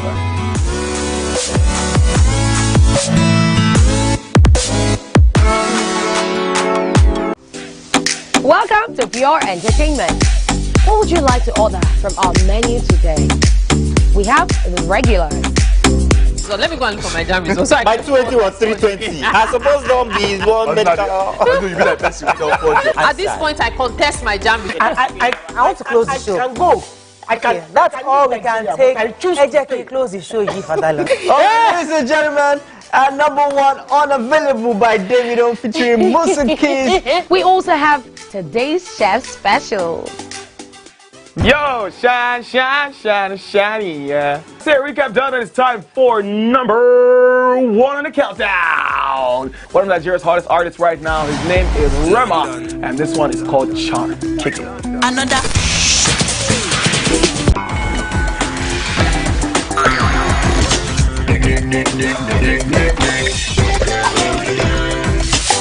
For dessert and a bit of nightcap, we have the nighttime and online specials.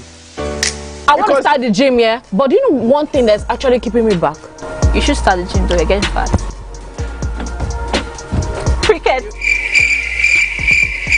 She says she does pole dancing to empower women. What's the difference? There's a difference. That's what I'm saying. So pole dancer, you're already almost naked. You're already almost naked. No, it's the empowerment for me. Sex can make a relationship better. No. Sex can never be overrated. It is needed. Especially when it's good sex too. Almost every guy has been with somebody's girlfriend. But they are for all of us now. That's why you're still single. I would not agree or disagree with that because I don't want to get into trouble. I have a home to go to. Your next question. Oh, you ready to fail? Who is the better? You see some spoil.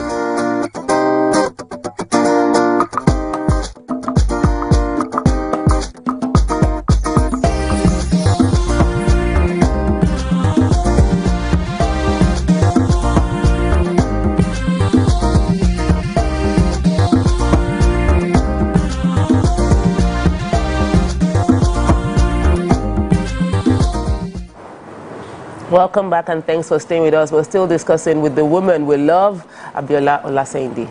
Lasendi. No people inside. But I just wanted to know, these awards, is this something that just happened during, okay, you said that you're taking it to different parts of the country. How often does it happen? When during the year does this happen? And how would you say the response in terms of numbers, individuals and maybe corporates and countries, how would you say that their response has been?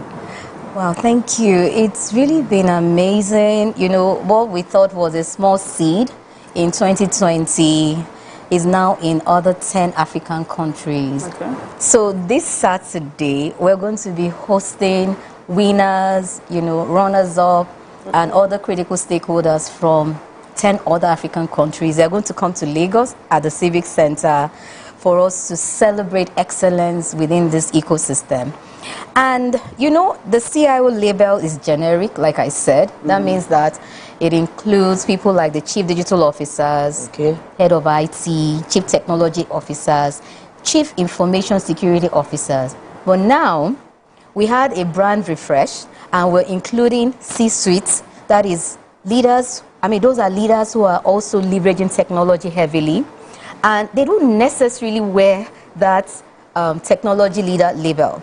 So we're including them. So you could have a chief operating officer who is leveraging technology to deliver value to the business. So they are all coming into this net, and we can't wait to unveil them come Saturday. Celebrate them. Absolutely. So I wanted to ask that, which part of IT did you learn on your own? Is there any part that you've learned on your own? Because I know, and if you've even learned any, did you get overwhelmed at some point? Because I remember there was a time I wanted to do data science, and when I started doing data science, I got stuck because I'm not a science person. So I got stuck and I stopped. I didn't even continue at all. So was there a point like that where you had to stop and say, okay, let me continue, or you just still juggled up and said, no, I must get to the end? Thank you. So, digital literacy, again, is a way of life. So if you want to get into that journey, is the daily steps, your habits will have to change, right? You begin to look for, keeping it simple, low-hanging fruit, things that will make you harness what you have, what the tools you can use to improve your digital literacy skills. So that has been my journey. For me, the biggest has been project management, right? Because that's an important part of digital literacy. that we all get involved with unconsciously. But I've invested a bit more because of the nature of the projects I run. Handling. Yeah. So, but in terms of everyday digital appreciation path or journey, it's something that you're just conscious of. And what has helped me is just immersing myself into a lot of learning and development activities. So I hear about a course on cybersecurity, a short term that will fit into my schedule. I get on it. So I'm not trying to do too much because it's an entire universe. It's an entire universe. But my attitude is, look, every day I'm looking for something to learn and add values to the ecosystem. Otherwise, I'm just going to be like any other person who is still advanced or intimidated by technology. Okay, so there are many people branching into tech now, and you still see some of them struggling with the skill. They've gotten the skill, they've gotten the certifications, but they are wondering where the jobs are because we're in Nigeria. Most of them think the jobs are not here, they need to go out. So do you get people bombard your DM, your messages, or even you when they see you at events for job opportunities in that area? And how vast is the job opportunities? You're right, because we even work with everybody. We work with tech leaders, the C-suite leaders in, across all the industries, financial services, entertainment, media, education, insurance, name it. We have a club, by the way, just answering your question, that emanated from the awards. We felt the awards, it's just an annual party. Yes, you gather very critical people to award them, but we felt there should be more to us than just having the awards. So by year 2, we established the CIO Club Africa. That's a more strategic platform where we've been able to dimensionalize how do we take this digital acceleration agenda for Africa forward. So that club was established on 4 critical pillars: learning and development, advocacy, research and development, then a think tank. Right? So all these pillars, we've cascaded into various other activities, including mentorship, coaching. I'm a lawyer. We've been able to pull other people who are not necessarily technology people, but they are sound professionals. They have transferable skills. We've been able to pull them into this club. Wow. You will be amazed that we get comments from the public that your club is so unique. It's not a financial services club. And there are more financial services kind of clubs. It's not a fintech club. You have everybody. We're like, really? We have, it was like an accident. Oh, really? We have everybody. All we wanted to do then was just to ensure that these people, the stakeholders, remain and we talk about more strategic things. So you find us learning. That's why my learning has been very easy because I'm in all the activities. Yes, we get people to play and learn kind of arrangement. So we get. How do you maintain it? Because they don't subscribe. How do exactly. Nima, the businessman woman is speaking of the money. But you're here because you're a woman we love, and there's just I'm sure there's just so many facets to you beyond the tech. Well, first of all, I think next for me is just how your mind thinks. You sat down, you're about to take a break, and then you push yourself enter into a different project. Yes. So who in your journey getting here, how would you say was your background, your education? How did that inspire you or motivate you or just shape you into this, I would say, go-getter, from what I see? Yes. Thank you. I was reflecting on answering your questions, but I was reflecting on my speech for Friday, and I realized that my mom has always been in my story. She doesn't live here, by the way. She's relocated with my brother. My mother, I used to call my mother a witch. Why? She pushed me so hard that I didn't like her when I was young. So my mother, from my GSS 3, I started working with her. She made me work with her because my background was, very low. You had to literally work for us to make school fees. My mother was a single mother. Was a single parent, rather. So I didn't like it. I would get back to school. During holidays, I would be with Waha. She was a caterer. I would be hawking beans, bread, be selling stuff. And I'll get back to school and tell my friend, I spent my holiday with my uncle in Suli. It's a lie. I was not confident to tell my friends that I worked throughout my holiday. Wow. Guess what? I didn't know that I was building entrepreneurial skills. I just didn't like my mom because, this this holiday that I had planned to hang out with some of my friends. I am at Habuka, and they're not just one. It wasn't just one. We're like out of time. I feel like Yes, we just saved the best for the last. But you have dropped a bombshell. For many people, we're definitely going to bring you back, and it's just gisting all through because we don't know the value of some of the things we saw as suffering while adversity when growing up. We don't. And they are the things that shape us and build us, that people will not be celebrating us in future as adults without realizing that we said when they put those skills in us. So thank you so much, Abiola Lasayinde, for joining us. All the best on your CIO and C-Suite Awards, which is taking place on Saturday. It is only technical people that will understand, so you can reach out to her to do more. Me, I'm just leveraging tech in my small way, but it was great having you, and we can't wait to bring you back to discuss more on your own life at itself. That's what we can take on today's show. Thank you so much for joining us. We'll see you tomorrow. Bye. Thank you.